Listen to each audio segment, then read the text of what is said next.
শেখ হাসিনা, সজীব জয়, পুতুল সহ পরিবারের বিরুদ্ধে বিচার শুরু, গ্রেফতারি পরোয়ানা জারি। ঢাকার বিশেষ জজ আদালত ৫ বৃহস্পতিবার আনুষ্ঠানিকভাবে শেখ হাসিনা ও তার পরিবারের ৭ সদস্য সহ মোট ২৩ জনের বিরুদ্ধে অভিযোগ গঠন করেছে।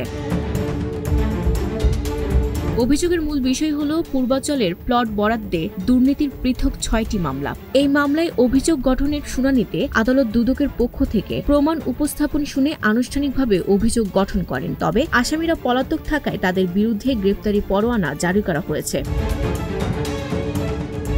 শেখ হাসিনা পরিবারের সদস্যদের মধ্যে রয়েছেন ছেলে সজীব ওয়াজেদ জয়, মেয়ে সাইমা ওয়াজেদ পুতুল, বোন শেখ রেহানা, রেহানার মেয়ে টিউলিপ সিদ্দিক, আজমিনা সিদ্দিক এবং রাদওয়ান মুজিব সিদ্দিক ববি। মামলার সাক্ষ্য গ্রহণ আগামী ১১ ও ১৩ আগস্ট অনুষ্ঠিত হবে বলে জানানো হয়েছে। ২০১৯ সালে ২৬ ডিসেম্বর থেকে শুরু হওয়া এই অনুসন্ধানে দেখা যায়, রাজধানীর পূর্বাচল নতুন শহর প্রকল্পে ক্ষমতার অপব্যবহার করে ৬০ কাঠার প্লট বরাদ্দ নেওয়ার মাধ্যমে এই দুর্নীতির অভিযোগ। মামলার সাবেক গণপূর্ত প্রতিমন্ত্রী শরীফ আহমেদ সহ আরো অনেকে যুক্ত আছেন। এদিকে মামলাগুলো গত ২০ জুলাই অন্য আদালতে স্থানান্তরিত হয় এবং দুদক অভিযোগপত্র জমা দিয়েছে।